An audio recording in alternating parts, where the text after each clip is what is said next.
सभी भक्तों का हार्दिक स्वागत है आज के प्रातःकालीन क्लास में। तो हमने कल पढ़ा कि किस प्रकार ब्रह्मा जी के यज्ञ करते हैं भगवान की प्रसन्नता के लिए।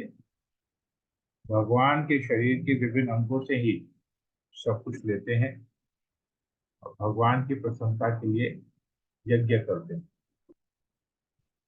और अंत में ब्रह्मा जी बताते हैं, जो हमने 34 नंबर श्लोक पढ़ा, उसमें ब्रह्मा जी नारद मुनि को बताते हैं कि वो ये सब तभी संभव है जब वो उन्होंने क्या किया, भगवान के चरण कमलों को जोर से पकड़ के रखा है। भगवान के चरण कमलों का उन्होंने आश्रय लिया है। और ऐसा करने से क्या होता है, बताते हैं कि कभी भी पतन नहीं होगा। तो जिस उत्कंठा से उन्होंने भगवान हरि के चरण कमलों को पकड़ रखा है,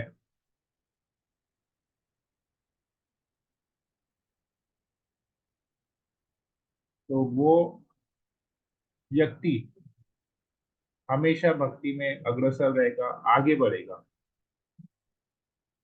और कभी भी उसे भौतिक चीजों के प्रति, इंद्रिय तृप्ति के प्रति क्षणिक आसक्ति भी नहीं होगी और वो हमेशा सुरक्षित रहेगा, कभी पतन नहीं होगा। ब्रह्मा जी ये बताते हैं नारद। तो ब्रह्मा जी स्वयं जो कर रहे हैं अपने जीवन में, ब्रह्मा जी जो चीज को अपनाए हैं, जो चीज स्वयं अप्लाई कर रहे हैं, वही चीज नारद मुनि को भी बताते हैं।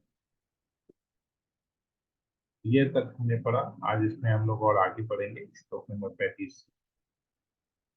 ओम ज्ञानतिमिरान्धस्य ज्ञानाञ्जनशलाकया चक्षुरुन्मीलितं येन तस्मै श्रीगुरवे नमः। नमो विष्णुपादाय कृष्णप्रेष्ठाय श्रीमते भक्तिवेदान्तस्वामिनाथाय नमस्ते सरस्वती देवे गौरवाणी प्रसाद। हे कृष्ण करुणा सिंधु दीनबंधु गोपेश गोपिका कांचन सप्तकांचन गौरांगी राधे वाञ्छाकल्पतरुभ्यश्च कृपासिन्धुभ्यश्च पतितानां पावनेभ्यो वैष्णवेभ्यो नमो नमः। जय श्री कृष्ण प्रभु नित्यानंद श्री अद्वैत गदाधर श्रीवासादि गौर भक्त। हरे कृष्णा कृष्ण कृष्ण हरे हरे, हरे राम राम हरे। मंगलाचरण की जय। ओम नमो भगवते वासुदेवाय। ओम नमो भगवते वासुदेवाय। ओम नमो भगवते वासुदेवाय।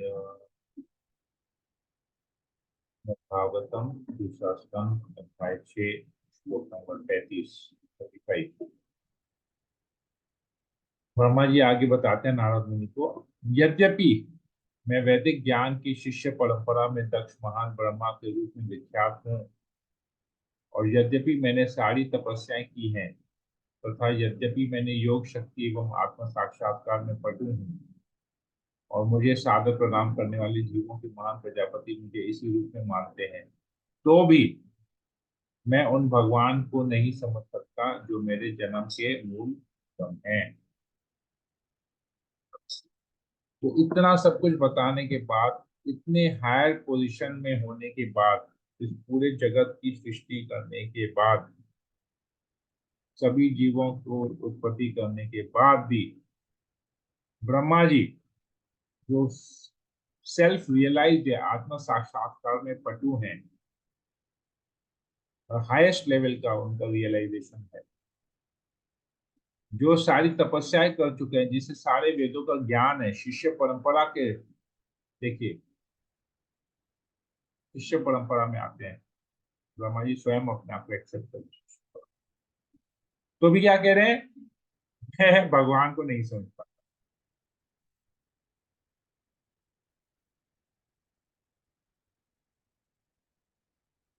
किस, क्या रियलाइजेशन है ब्रह्मा जी, तात्पर्य कोई पढ़ लेगा। मैं पढ़ूं प्रभु? मीना गुप्ता जी पढ़ लीजिए। इस ब्रह्मांड में समस्त जीवों में श्रेष्ठ ब्रह्मा जी स्वीकार कर रहे हैं कि वो वैदिक ज्ञान है। अपने पांडित्य, अपने तपस्या, योग शक्ति तथा आत्म साक्षात्कार के बावजूद भी एवं जीवों के पुरुषों प्रणाम प्रजापतियों द्वारा पूजित होने पर भी परमेश्वर को जान पाने में अक्षम है। अतः परमेश्वर को जानने के लिए इतनी योग्यताएं प्राप्त नहीं है। ब्रह्मा जी भगवान को थोड़ा थोड़ा जब समय पाते हैं, जब वो अपने हृदय के उत्कंठा से उसकी सेवा करने का प्रयत्न कर रहे थे, जो भक्ति योग के। अतः भगवान को सेवा की निष्ठापूर्ण उत्कृष्टता द्वारा ही जाना जा सकता है। वैज्ञानिक या ज्ञानी होने का योग शक्ति के प्राप्ति की भौतिक योग्यता द्वारा नहीं, इस तथ्य की दृष्टि भगवत गीता में स्पष्ट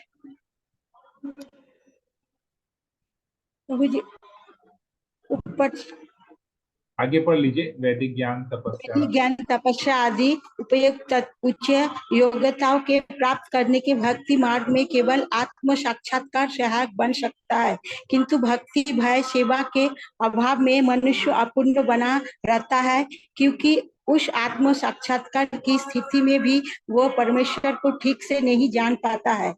आत्म साक्षात्कार द्वारा मनुष्य भक्त बनने का पात्र हो जाता और भक्त सेवा भाव ही क्रमशः भगवान को जान सकता है, किंतु विशेष का ये गलत अवश्य ही लेना चाहिए कि इससे परमेश्वर की अस्तित्व में लीन होना का निर्देश मिलता है। इस भक्ति जगत में भी मनुष्य भगवान के अस्तित्व में लीन हो सकता है।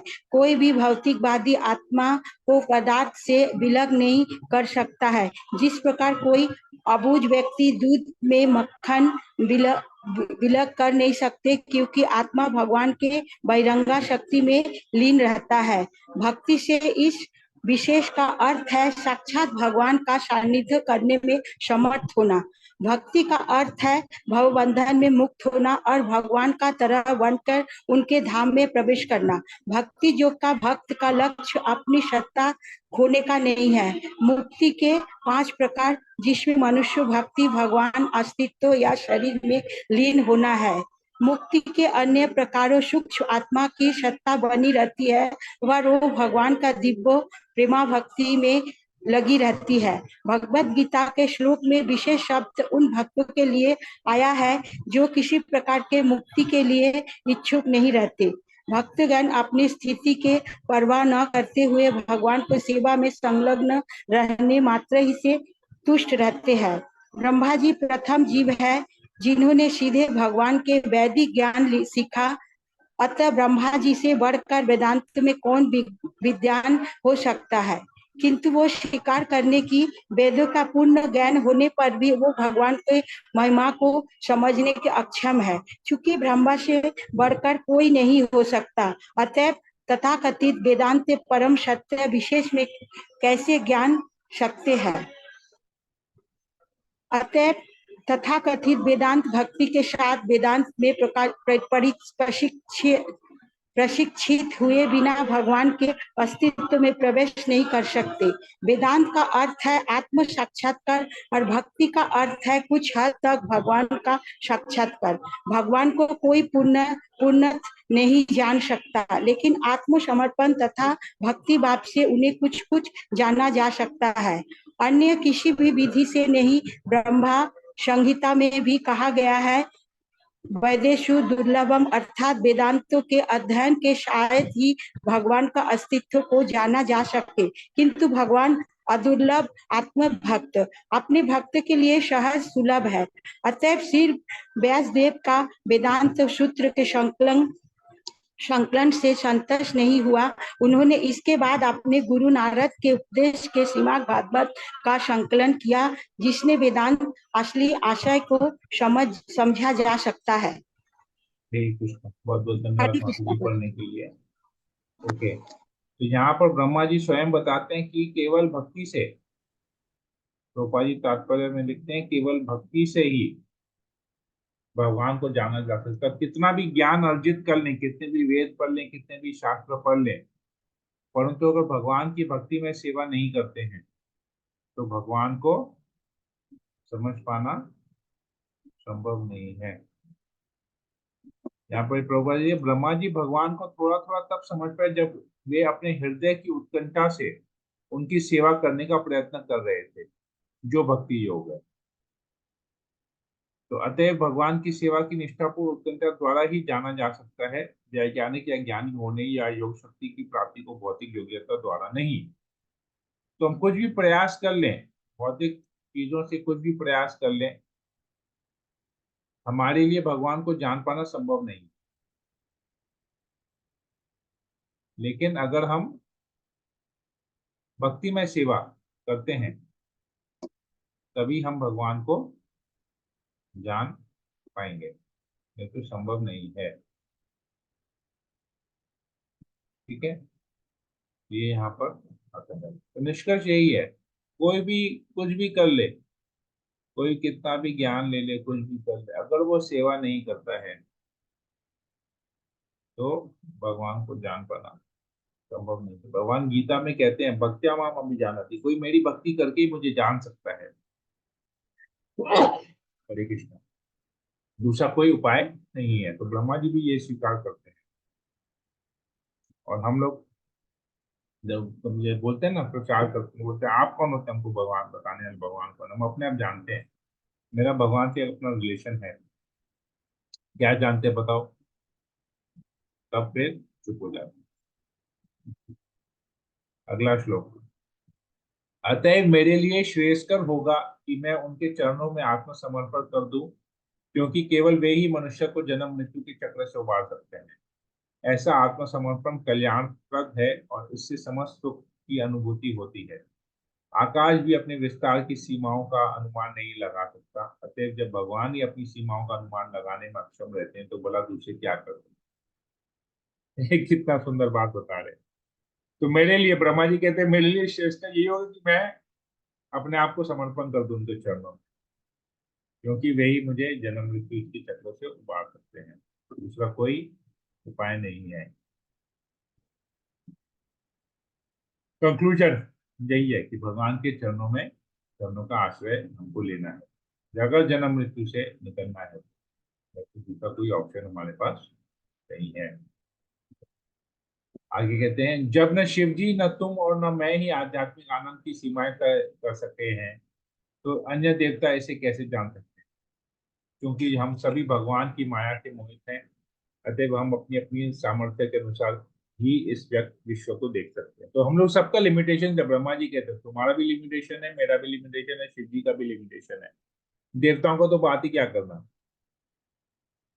जब हम लोग सब लिमिटेड हैं, ब्रह्मा जी प्रथम पुरुष हैं, नारद मुनि भगवान के शुद्ध भक्त हैं, शिव जी भगवान के गुणा अवतार हैं, ये जब हम लोग जब सब लोग माया से मोहित हैं तो बाकी दूसरों के बारे में क्या कहें।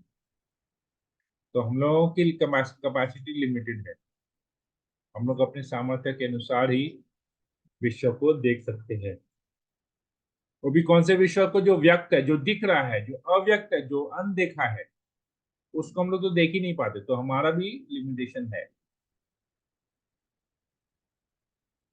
ये यहाँ पर ब्रह्मा जी एक्सेप्ट करते हैं। हम उन पूर्ण पुरुषोत्तम भगवान को सादर प्रणाम करते हैं जिनके अवतारों तथा कार्यकलापों का गायन हमारे द्वारा उनके महिमा मंडन के लिए किया जाता है, यद्यपि वे अपने यथार्थ रूप में बड़ी कठिनाई से ही जाने जाते हैं। तो भगवान की गायन, भगवान की महिमा को गाने से फिर भी हम भगवान को समझ पाएंगे। तो भगवान के प्रति जो भी हम कीर्तन करते हैं वो बहुत सरल तरीका है भगवान को जानने का। नहीं तो भगवान बहुत कठिन है जानना। तो बेसिकली बता रहे हैं ब्रह्मा जी की भगवान की गुणगान करने से ही हम भगवान को जान पाएंगे, भगवान के बारे में कथा करने से ही हम भगवान को जान पाएंगे, दूसरा कोई उपाय नहीं है। भगवान की गुणावली का वर्णन करेंगे तो भगवान को जान पाएंगे, नहीं तो भगवान को जानना बहुत कठिन है। अगर हम तर्क करेंगे, बेसिकली अगर हम आर्ग्यूमेंट्स करेंगे, डिबेट करेंगे, तो हम भगवान को नहीं जान पाएंगे। भगवान की गुणों के बारे में पढ़ेंगे, श्रवण करेंगे, कीर्तन करेंगे, तभी हम भगवान को जान पाएंगे, नहीं तो संभव नहीं है। वे परम आदि भगवान श्री कृष्ण प्रथम अवतार महाविष्णु के रूप में अपना विस्तार करके इस जगत की सृष्टि करते हैं।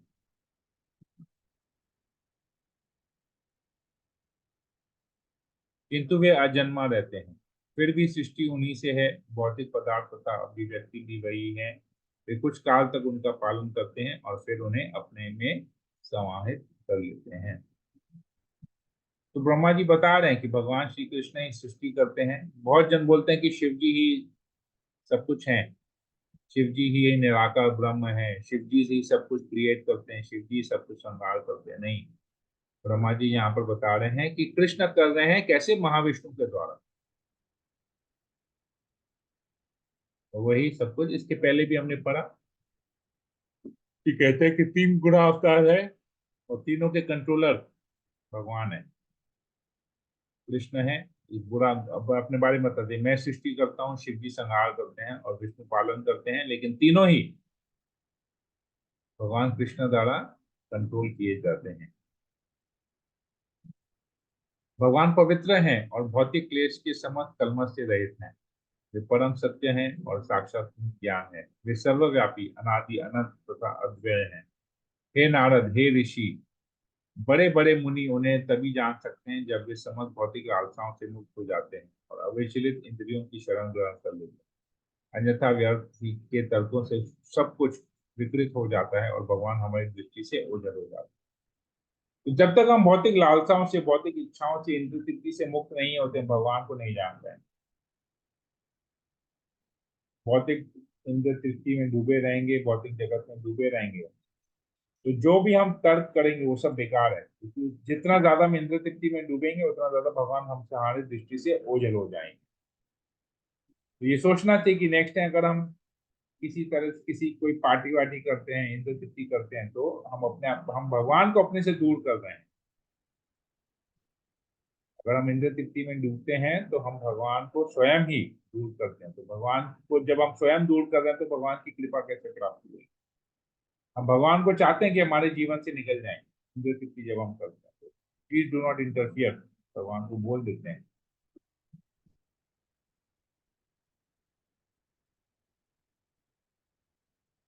कारणावशाय विष्णु ही परमेश्वर के प्रथम अवतार हैं। वे नित्य काल, आकाश, कार्य कारण, मन, तत्वों, भौतिक अहंकार, प्रकृति के गुणों, इंद्रियों, भगवान के विराट रूप, गर्भोदक्षाय विष्णु तथा समस्त चर एवं अचर जीवों के स्वामी हैं। ये हमने पहले भी पढ़ा, कारणोदक्षाय विष्णु, गर्भोदक्षाय विष्णु, शिरोदक्षाय विष्णु। वहां पर ब्रह्मा जी यहाँ पर बता रहे हैं, मैं स्वयं ब्रह्मा, शिव जी, भगवान विष्णु, दक्ष आदि प्रजापति, तो इंद्र तथा चंद्र जैसे देवता, भूलोक के नायक, भूलोक के नायक, भूलोक के नायक, अधोलोक के नायक, गंधर्व लोक के नायक, विद्याधर लोक के नायक, चारण लोक के नायक, यक्षों, राक्षसों तथा उर्गों के नेता, ऋषि, बड़े बड़े दैत्य, बड़े बड़े नास्तिक तथा अंतरिक्ष पुरुष तथा मृतक, प्रेत, शैतान, जिन, कुष्मांड, बड़े बड़े जलचर, बड़े बड़े पशु तथा पक्षी आदि, या अन्य शब्दों में ऐसी कोई भी वस्तु जो बल, ऐश्वर्य, मानसिक तथा इंद्रिय कौशल, शक्ति, क्षमा, सौंदर्य, विनम्रता, ऐश्वर्य तथा प्रजनन से युक्त हो, चाहे रूपवान या रूप विहीन, वे सब भले ही विशिष्ट, सत्य तथा भगवान के रूप प्रतीत हों, लेकिन वास्तव में वे ऐसे ही है नहीं। वे सब भी भगवान की दिव्य शक्ति के अंश मात्र। तो कोई भी हमको अगर लगता है कि ये भगवान है, एक्चुअली में भगवान है नहीं। कोई भी क्वालिटी से अगर हम उसको भगवान के समान पूजना चाहते हैं या भगवान समझ के पूजना चाहते हैं, वो भगवान नहीं है। वे भगवान की दिव्य शक्ति के अंश मात्र है, केवल एक अंश है, वो जस्ट स्मॉल पार्टिकल। तो उसके भगवान कितने महान होंगे। जब भगवान का अंश इतना स्ट्रांग है, इतना आकर्षण है, जिसकी हम पूजा करते थे, तो भगवान की पूजा करेंगे तो क्या होगा? हे नारद, अब मैं एक एक करके भगवान के दिव्य अवतारों का वर्णन करूंगा, जो लीला अवतार कहलाते हैं। उनके कार्यकलापों के सुनने से कान में संचित सारा मैल हट जाता है। ये लीलाएं सुनने में मधुर हैं और आस्वाद हैं, अतएव ये मेरे हृदय में सदैव बनी रहती हैं। अभी ब्रह्मा जी नारद मुनि को भगवान की लीलाओं के बारे में, अलग अलग अवतारों के बारे में बताएंगे। ऐसे जब हम अवतारों का वर्णन सुनते हैं तो हमारे कान में सारा मैल हट जाएगा। अंदर कान में जो संचित कान में जो जमा हुआ सारा मैल है, वो मैल क्या है? पॉलिटिक्स की बातें, स्पोर्ट्स की बातें, इधर उधर की बातें, लोगों की मजाक उड़ाने की बातें, ये सबको मैल कहा जाता है। भगवान के अलावा जो भी हम कान से सुनते हैं, ये सब मैल है। और ये मैल कचरा है हमारे कान पे। तो भगवान की लीलाओं के बारे में सुनेंगे, भगवान के अवतारों का वर्णन सुनेंगे, भगवान की कथा श्रवण करेंगे, तो ये सारा मैल हट जाएगा। इसी प्रकार श्रीमद् भागवत के द्वितीय स्कंद के अंतर्गत पुरुष सूक्त की पुष्टि नामक छठे अध्याय के भक्ति वेदांत तात्पर्य पूर्ण हुए। हरे कृष्णा। यहीं पर ही रखते हैं, ये अध्याय कंप्लीट हुआ, हम लोग फिर आगे कंटिन्यू करेंगे अगले अध्याय से। तो किसी भक्त कोई प्रश्न हो, कोई कमेंट हो तो पूछ सकते हैं, बोल सकते हैं। हरे कृष्णा।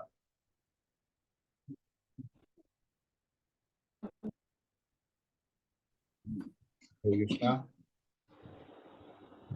प्रभु जी, इसमें ब्रह्मा जी ने बताया कि मैंने खुद को भी उनकी भगवान के चरणों में समर्पण कर दिया है, और मैं उनको केवल उनकी भक्ति भक्ति के माध्यम से ही जान पाया उनको भी।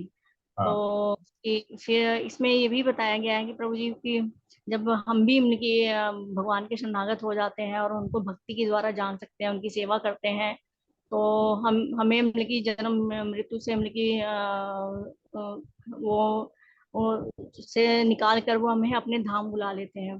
तो प्रभु जी इसमें फिर जैसे जो ब्रह्मा जी हैं तो वो भी फिर नष्ट हो जाते हैं अपनी 100 साल की आयु कंप्लीट करके। राइट। फिर राइट। वो क्यों ऐसे उनकी नष्ट हो जाते हैं? वो क्यों ऐसे उनके साथ रहते हैं पूरा टाइम? वो क्यों नहीं रहते हैं ऐसे? वो भी तो चले जाते हैं ना। जब जब ब्रह्मांड ब्रह्मांड की सृष्टि होने के बाद ब्रह्मा जी आते हैं। ब्रह्मांड की सृष्टि हो जाने के बाद ब्रह्मा जी आते हैं, उसके पहले तो नहीं आते। ब्रह्मा जी की उत्पत्ति कब हुई थी? ब्रह्मा जी की उत्पत्ति कैसे हुई? भगवान जी की नाभि से प्रभु जी। हाँ, भगवान की नाभि से जो कमल का फूल निकला तभी ब्रह्मा जी आए। इसके पहले ब्रह्मा जी थे क्या? नहीं थे। कहाँ थे ब्रह्मा जी फिर? उनके अंदर ही समाये हुए थे। भगवत धाम में थे। अच्छा। ब्रह्मा जी तो भगवान के गुणा अवतार है ना। हम लोग कहाँ थे? इस भौतिक जगत में आने से पहले हम लोग कहाँ थे? हम भी भगवत धाम में ही थे। तो हम लोग भगवत धाम से नीचे गिरे ना, हमारा तो पतन हुआ। हम्म। तो ब्रह्मा जी का पतन नहीं हुआ, ब्रह्मा जी को भगवान ने सेवा दी है। डिफरेंस समझ में आ रहा है? नहीं समझ में आ रहा है? प्रभु जी नहीं ये तो समझ में समझ आया? में आ गया, लेकिन क्या है कि जैसे वो तो भगवत धाम में है, तो फिर भगवत धाम में तो फिर कोई नष्ट नहीं होता, तो फिर वो 100 साल बाद फिर उनका तो वो। ब्रह्मा जी तो इस भौतिक जगत में आ रहे हैं ना। ब्रह्मा हाँ। जी तो भगवत धाम से भौतिक जगत में आ रहे हैं, कार्य करने के लिए आ रहे हैं। ये कार्य करके वापस चले जा रहे हैं। सृष्टि ब्रह्मा का जी निर्माण करने 84 के लाख लिए। योनियों में आते हैं, आप समझ लीजिए ये बात। ब्रह्मा जी 84 लाख योनियों में आते हैं, वो भगवान के गुणा अवतार हैं। ब्रह्मा जी का जो शरीर है वो भौतिक शरीर है। 4 सर वाले ब्रह्मा, 1 सर वाले ब्रह्मा, 2 सर वाले ब्रह्मा, ऐसे जितने जितने ब्रह्मांड है उतने सर वाले ब्रह्मा है। हमारे ब्रह्मांड में 4 सर वाले ब्रह्मा। आपको ये समझना पड़ेगा। तो ब्रह्मा जी की उत्पत्ति भगवान से हुई है। ब्रह्मा जी इस भौतिक जगत में आते हैं और इस भौतिक जगत में उनको 4 सिर वाला शरीर मिलता है। जैसे अभी हमारा शरीर है, हमारा शरीर क्या है? नाश होने वाला शरीर है ना। क्या आध्यात्मिक जगत में भी हमारा यही शरीर रहेगा? नहीं। क्या रहेगा? आत्मा रहेगी ना, नहीं ये शरीर रहेगा। क्या रहेगा? आत्मा ही रहेगी, शरीर तो यही नष्ट हो जाएगा। हाँ। तो ब्रह्मा जी का भी अलग अलग शरीर, अलग अलग Brahma. Brahma is a post, आपको ये याद रखना पड़ेगा। आप भी ब्रह्मा जी के पोस्ट में जा सकते हैं। अगर आप 100 साल तक, शास्त्रों के अनुसार 100 साल तक अगर आप 100 वर्णाश्रम सिस्टम को 100% फॉलो करते हैं और 100 बर्थ्स, 100 साल करीब बोल रहा हूँ, 100 जन्मों तक अगर आप वर्णाश्रम सिस्टम को सही पालन करेंगे तो आप भी ब्रह्मा की पदवी में बैठ सकते हैं। You can also become Brahma. शास्त्रों के अनुसार अगर आप 100 जन्मों तक वर्णाश्रम सिस्टम को सही तरीके से पालन करेंगे बिगैर किसी त्रुटि के, नॉट इवन 0.1% मिस्टेक, तो आप ब्रह्मा बन सकते हैं। Very simple. तो ब्रह्मा जी की आयु 100 साल है। उसके बाद वापस से जब प्रलय होता है सब कुछ भगवान के अंदर चले जाते हैं। तो इसमें जितने जीव हैं जिनको भगवत धाम जाना हो तो भगवत धाम चले जाते हैं। जिनको इस भौतिक, जिनमें कोई भौतिक इच्छाएं बची रहती है तो इस भौतिक जगत में वापस से जन्म लेते हैं। ठीक है, जी प्रभु। समझ में आया? क्लियर हुआ? जी। श्री कृष्ण।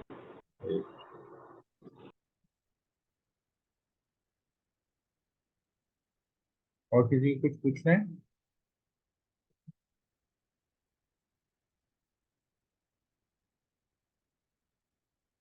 हरे कृष्णा प्रभु जी। हरे कृष्णा। यस माता जी। प्रभु जी, अभी आपने ऐसे बोला कि हमारा पतन हुआ है तो हम वैकुंठ लोक से इधर आए, लेकिन क्यों हमारा पतन हुआ? और एक चीज और कि कभी कभी तो ऐसा ही लगता है कि जैसे भगवान सॉफ्टवेयर इंजीनियर है, उसने गेम बनाया है और हम सब वो मतलब पार्ट ऑफ द गेम है, तो भगवान ने हमको डाला ही क्यों ऐसी मोह माया में? जब हम सही रास्ता चल रहे थे तो ये हमको हमने क्यों कम से गलत कम रास्ते डाल? ये हमने कम से कम 50 बार डिस्कस कर लिया, पर आप शायद एक बार भी थे नहीं, बोल के मैं वापस से बता देता हूँ। तो ध्यान रखिएगा, मैं 2 एग्जाम्पल देके आपको उसको समझाऊंगा। राइट? जैसे आप हैं, ओके, आपकी एक बेटी है, ठीक है, एक 5 साल की बेटी है और वो बेटी बोलती है मम्मी मुझे खाना बनाना है, तो आप क्या करेंगे? खाना बनाने देंगे अपनी बेटी को? 5 ईयर नहीं ओल्ड प्रभु। डॉटर? क्यों नहीं बनाने देंगे? सेफ नहीं है। हाँ, सेफ नहीं है क्योंकि वो बना नहीं पाएगी। सेफ भी नहीं है, बना, सेफ इसलिए नहीं कि उसको आता नहीं है बनाना, इसलिए सेफ नहीं है। लेकिन अगर वो ज्यादा जिद करेगी तो आप क्या करेंगे? उसको एक मार्केट से एक प्लास्टिक का जो टॉय किचन सेट होता है ना, वो लेके दे देंगे, थोड़ा सा आटा गूंद के दे देंगे, बोलेंगे तो खेलो बेलो रोटी बनाओ। ऐसे ऐसे ही करते हैं ना, ऐसे करते हैं। जी प्रभु। ओके, तो ऐसे करते हैं तो थोड़ा देर बाद वो जो 5 साल की बेटी आधा घंटा 1 घंटा खेलने के बाद क्या बोलती है? मम्मी मुझे भूख लगी है। तो आप तो बोल सकते हैं अरे भाई तुमको तो मैंने किचन सेट दे दिया है, इसमें चूल्हा भी है, इसमें गैस सिलेंडर भी है, इसमें बेलन भी है, इसमें थाली भी है, चम्मच भी है, सब कुछ है, तुमको आटा भी मैंने दे दिया, अपने आप गूंदो अपने आप बनाओ। बोलते हैं नहीं मुझे आता ही नहीं है, मैं तो कोशिश की, क्योंकि that is a toy set. तो टॉय सेट में रियलिटी नहीं होता है, toy set is just for playing. फिर आप क्या करेंगे? उसको अपने गोद में बिठाएंगे, रोटी बेलेंगे, खाना बनाएंगे, उसको अपने गोद में बिठाएंगे, अपने हाथ से खिलाएंगे। ठीक है, यही है कंक्लूजन ना, अलग कुछ जी करेंगे? ओके। ऐसा ही होगा। हाँ, तो हम भी कृष्ण को बोलते हैं कि हमको ना, आप, हमको ना अपना एंजॉय करना है, हमको ये करना है, हमको वो करना है, हमको सूर्य को कंट्रोल करना है, हमको चंद्र को कंट्रोल करना है, हमको आपके अलग होके हमको सब कुछ करना है।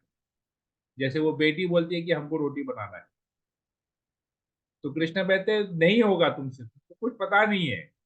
बोलते नहीं हमको पता है। ठीक है, तो जैसे वो माँ अपने बेटी को टॉय सेट लेके देती है, कृष्ण इस भौतिक जगत को बना देते हैं, खिलौने को बनाते हैं, जाओ दिस इज अ वर्ल्ड। जैसे आपने बोला ना एक गेम है, तो जाके उसमें कृष्ण कंट्रोल कर रहे हैं, रिमोट एक गेम है सॉफ्टवेयर के द्वारा। तो कृष्ण ने सॉफ्टवेयर के द्वारा एक भौतिक जगत बना दिया, एआई यूज करके इस भौतिक जगत को बना दिया और हमको इसमें डाल दिया, जाओ अब खेलो, कंट्रोल करने का कोशिश करो, ये कंट्रोल करो, वो कंट्रोल करो, मेरा घर, मेरा मकान, मेरा दुकान, मेरे लोग, मेरा परिवार, मेरा ये, मेरा वो, कंट्रोल करो। लास्ट में कंट्रोल नहीं कर पाते, थक जाते हैं। अपने लूज मोशन को भी कंट्रोल नहीं कर पाते, पेट खराब हो तो बार बार बाथरूम में भागना पड़ता है। कहाँ किसी को कंट्रोल करने का कोशिश कर पाएंगे, कुछ नहीं कंट्रोल कर पाते। अल्टीमेटली नहीं कंट्रोल करके थक जाते हैं, जैसे वो बेटी थक जाती है, कुछ बना नहीं पाती है, इतना पूरा किचन सेट लेने के बावजूद भी कुछ नहीं बना पाती है, क्योंकि वो टॉय है। तो ये भौतिक जगत में सुख है ही नहीं। हम सुख खोजने के लिए आते हैं इस भौतिक जगत में, कृष्ण से अलग हो। इस भौतिक जगत में सुख है नहीं, लास्ट में परेशान हो जाते हैं, फिर कृष्ण की तरफ मुड़ते हैं, भक्ति करते हैं, कृष्ण को जान पाते हैं, भगवत धाम वापस चले जाते हैं। कृष्ण जैसे माँ अपनी बेटी को गोद में बिठा के खुद ही भोजन कराते हुए कृष्ण को स्वीकार करते हैं, आओ वापस आ जाओ, बैठो, तुमको मैं समझाया, चलो ठीक है, देर आए दुरुस्त आए। सुबह का भूला शाम को घर आया तो उसे भूला नहीं कहते। क्लियर हुआ माता जी?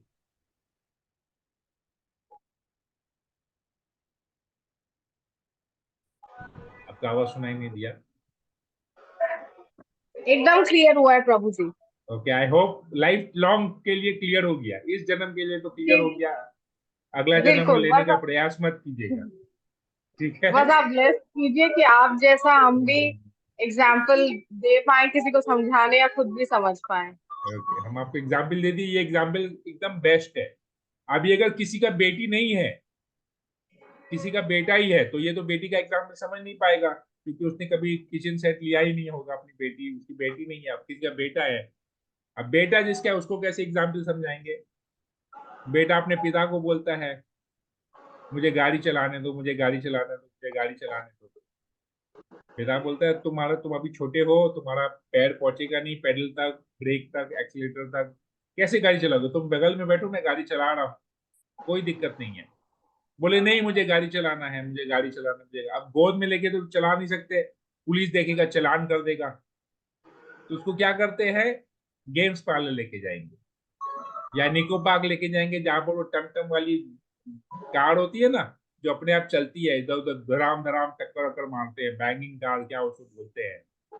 या तो फिर अभी तो सब मॉल्स में वीडियो गेम पार्लर्स हो गए, जिसमें गाड़ियां हैं, स्टीयरिंग है, एक्सीलेटर है, सब कुछ, और सामने स्क्रीन है। चलाता है चलाता है चलाता है चलाता है, बहुत चलाता है, आधा घंटा, 1 घंटा, 2 घंटा, 2 घंटा चलाने के बाद थक जाता है, बोलता है पापा घर चलो। बोला अरे तुमको गाड़ी चलाना था, चलाओ चलाओ। बोला नहीं नहीं अभी भूख लग रहा है, अभी सर में दर्द हो रहा है, बहुत चला लिया, थक गया, उब गया, अब वापस घर चलो। गाड़ी में बैठते तो बोलता है बैठो गाड़ी चलाना। बोला नहीं पापा मैं थक गया, मैं बगल में बैठा, आप ही आराम से गाड़ी चलाओ, मुझसे नहीं होगा।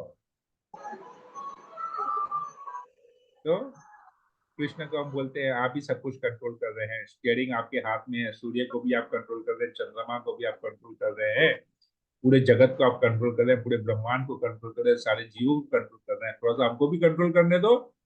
कृष्ण बोलते तुमसे नहीं होगा कंट्रोल, बेटा तुमसे नहीं होगा कंट्रोल, तुम एंजॉय करो, बगल वाले सीट में बैठो, let me be the driver, you just enjoy, sit and enjoy, पूरा एकदम नजारा देखो, अच्छी तरह से नजारा देखो, सुंदरता को देखो, उसको महसूस करो, मेरे साथ रहने का आनंद उठाओ। नहीं कंट्रोल करना है तो जाओ, खेलते खेलते खेलते खेलते बच्चा थक जाता है, वैसे ही हम खेलते खेलते खेलते खेलते भौतिक जगत में गाड़ी चला चला के चला चला के चला चला के फंस जाते हैं, थक जाते हैं, कुछ ही नहीं कर पाते, जहां थे वहीं के वहीं रह जाते हैं, इतना गाड़ी चलाते हैं, फिर भी जहां से गाड़ी स्टार्ट की वहीं पर ही गाड़ी खत्म हो गई। इस भौतिक जगत में जन्म हो, भौतिक जगत में मृत्यु, कुछ नहीं सीखे, कहीं कुछ कोई अचीवमेंट ही नहीं कर पाए आध्यात्मिक लेवल, फिर जन्म लेते हैं, फिर सब कुछ करते हैं, तो अल्टीमेटली रियलाइज करते हैं कि नहीं, थक गए, कुछ नहीं है, तो कृष्ण बैठते हैं। जैसे पिता बोलते हैं आओ बैठो मेरे बगल में, मैं तुमको घर लेके जाता हूँ, तो कृष्ण भी बोलते हैं आओ बैठो, चलो भगवत धाम, वो टेंशन कर रहा हो तुम। ठीक है, सेकंड एग्जाम्पल जी क्लियर हो गया माता जी? बिल्कुल प्रभु जी। तो दोनों का, बेटा बेटी दोनों का क्लियर हो गया। जिसके पास जो जिसके ऊपर जैसे एप्लीकेबल है उसको एग्जाम्पल दे दीजिए, समझ जाएंगे। हरे कृष्णा। ओके, और किसी को कुछ पूछना है? कृष्ण में बताते हैं। यस विनीत पंडित जी। क्योंकि थोड़ा सा क्लियर चाहिए था। द थिंग इज कि हियर चैप्टर में डिपिक्ट किया गया है कि Brahma ji is the knower of the absolute truth, is getting the knowledge from the lord himself. हाँ जैसे ब्रह्म संहिता में उन्होंने ब्रह्म संहिता में हाँ बोला भी है, हाँ ईश्वर हाँ परमा कृष्ण सच्चिदानंद विग्रह अनादि हाँ अनादि। बट जैसे मेरे मन में ये डाउट है कि जैसे वो भी जब दिखाया जा रहा है कि वो डिपिक्ट कराया जा रहा है कि वो नारद मुनि को पूरा बता रहे हैं भगवान के बारे में, कैसे हम भगवान हम्म, को जान सकते हैं, हम्म, भगवान की भक्ति हम्म, करें, एंड और भी डेमी गॉड्स के बारे में बताया जा रहा है, जो भी चैप्टर हम्म, हमने पढ़ा है। लेकिन हम देखते हैं कि कभी वो हरिदास ठाकुर बनते हैं, कभी वो भ्रमित हो जाते हैं, भगवान को पहचान नहीं पाते हैं। वो जितने भी भगवान के वो हम्म, वृंदावन में वो ग्वालियर को सबको उठा लेते हैं, उनके बच्चों उनके फ्रेंड हम्म, को। फिर हम्म। मैंने कहीं पर सुना था ही गॉट डिस्ट्रैक्टेड बाय सम कुछ लेडी और समथिंग। तो इज इट ट्रू और नॉट, आई डोंट नो। तो ये फिर जब बताया जा रहा है कि he is the knower of the truth and he is getting the knowledge from truth himself, तो फिर हम्म, वो क्यों कैसे डाइवर्ट हो जा रहे हैं जब वो ये ज्ञान दे रहे हैं नारद मुनि जैसे हम्म, को, फिर वो कैसे हम्म, डाइवर्ट हो जा रहा है? ओके, तो मेरा यही क्वेश्चन है कि ठीक है। तो क्योंकि ब्रह्मा बताया जी जा रहा सब है कि कुछ, वो अच्छा उनका जो चलिए मैं समझ गया, मैं आपका समराइज कर देता हूँ, कर देता हूँ। आपका प्रश्न ये है कि ब्रह्मा जी यहाँ पर इतना सब कुछ ज्ञान दे रहे हैं नारद मुनि को। ब्रह्मा जी कहते हैं मैं स्वयं भगवान हरि के चरणों में शरणागत हूँ, पूरा सृष्टि भगवान कैसे करते हैं वो बता रहे हैं। भगवान ब्रह्मा जी एक्सेप्ट करते हैं कि सर्वप्रथम ज्ञान उनको भगवान से मिला। इतना सब कुछ जानने के बाद भी ब्रह्मा जी भ्रमित कैसे हो जाते हैं? वो ग्वाल बाल को चुरा लेते हैं और बछड़ों को चुराते हैं, फिर कृष्ण को पहचान नहीं पाते, फिर नारायण का दर्शन होता है, फिर वो क्षमा मांगते हैं कृष्ण से, फिर वो हरिदास ठाकुर बन के आते हैं। ऐसा क्यों? भ्रमित क्यों हो जाते हैं? जब इतना ज्ञान हो जाने के बाद भी भ्रमित क्यों होते हैं?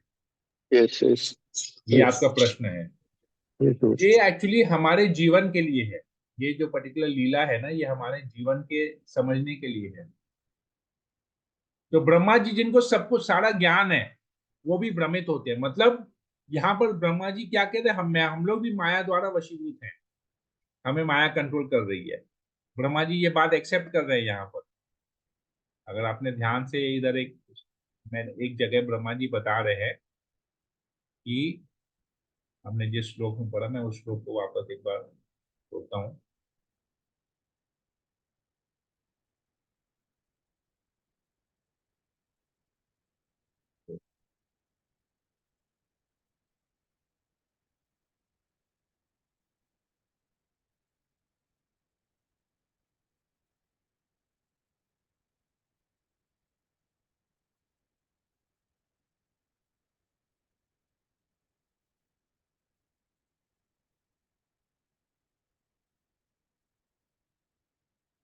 तो इस हम लोग, ये हमारे लिए इसमें शिक्षा क्या है कि हम जितना भी ज्ञान ले लें, हमको कभी भी ज्ञान से गर्वित नहीं होना चाहिए। हमको ये नहीं समझना चाहिए कि अभी हम उस लेवल पे पहुंच गए हैं कि हम दूसरों का उद्धार कर सके। हम हम प्योर हो गए हैं, हम शुद्ध भक्त बन गए हैं। अब हम जिसको भी चाहेंगे हम उसको ऊपर कृपा करके उसको भक्त बना देंगे। ये कभी नहीं सोचना चाहिए। देखिए ब्रह्मा जी यहाँ क्या कहते हैं, क्योंकि हम सभी भगवान की माया से मोहित हैं, अतएव हम अपनी अपनी सामर्थ्य के अनुसार ही इस विश्व को देख सकते हैं। तो ब्रह्मा जी यहाँ एक्सेप्ट करें कि हम लोग सब लोग माया से मोहित हैं, हम लोग माया से रहित नहीं है। और भगवान के आश्रय को छोड़ेंगे तो गड़बड़ हो जाएगा। भगवान के आश्रय को, चरणों को पकड़ के रखेंगे, तभी हम जन्म मृत्यु के चक्कर से मुक्त हो पाएंगे। तो हमको कभी भी ये सोचना नहीं चाहिए कि हम शुद्ध बन गए हैं, हम प्योर बन गए हैं। ब्रह्मा जी ने अपने आप को वहां पर कंट्रोलर समझा। जब कृष्ण लीला कर रहे थे तो ब्रह्मा ने बोला ये है कौन, ये बालक, ये इतना सब कुछ कर रहा है, तो मैं भी तो पता करूं कौन है। तो कभी कभी हम भी ऐसे भ्रमित हो जाते हैं, क्या यार ये हमको क्या बताएगा कि ज्ञान क्या है, भक्ति कैसे की जाती है। हमको पता है, ये जब भाव आएगा तो हम, ब्रह्मा जी भ्रमित हो गए, हम भी भ्रमित हो गए। तो ये लीला इसीलिए है कि हम कभी भी भ्रमित नहीं हैं। हमको हमेशा क्या उसको बोलते हैं, सचेत रहना चाहिए। We should always be cautious कि हम हमेशा अपने भक्ति में मार्ग में बने रहें, डटे रहें। हमें अहंकार कभी नहीं आए। कि माया बहुत स्ट्रांग है, कभी भी हमको अटैक कर सकती है। ये लीला इसलिए की गई। तो इतना सारा ज्ञान होगा, हम जैसे भक्ति में आगे बढ़ेंगे, कोई जैसे ज्ञान मिलते रहेगा ना, कभी एक ऐसा समय आएगा हम बोले यार इसका क्लास क्या हम अटेंड करें, हमको इससे ज्यादा नॉलेज है।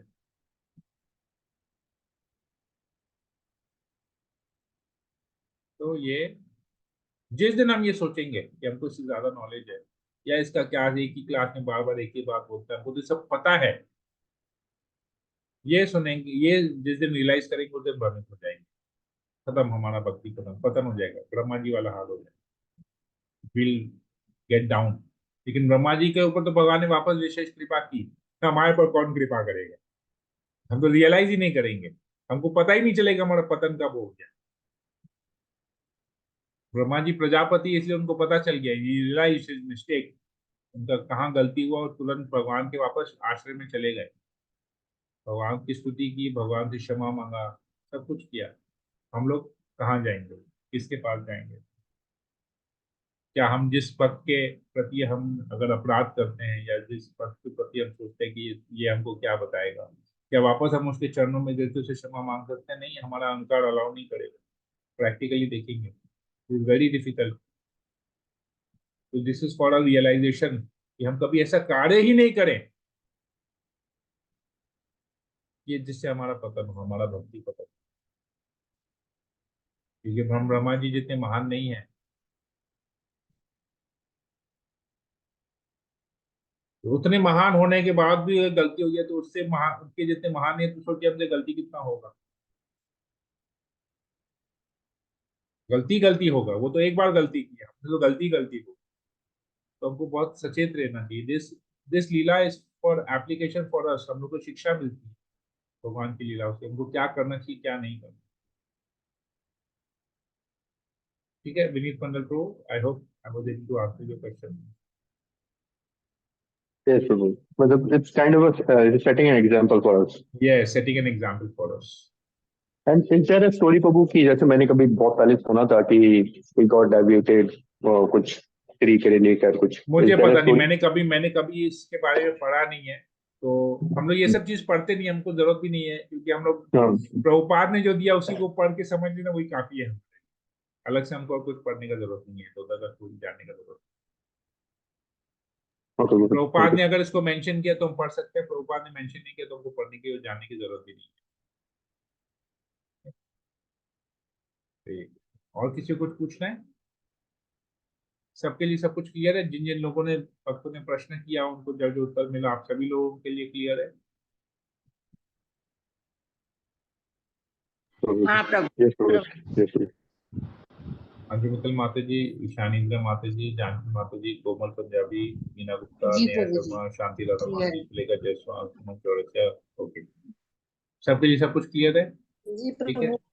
हरे कृष्णा प्रभु। ठीक है, हाँ। जो एग्जाम्पल दिए बहुत अच्छा एग्जाम्पल दिए, बहुत अच्छा लगा, और बहुत अच्छे से क्लियर हो जाता है आप हाँ। हर चीज। ये एग्जाम्पल ना प्रभुपाद जी यूज करते हैं, गुरु महाराज यूज करते हैं। ये उनका उनका दिया हुआ एग्जाम्पल है, तो परफेक्ट होना ही है।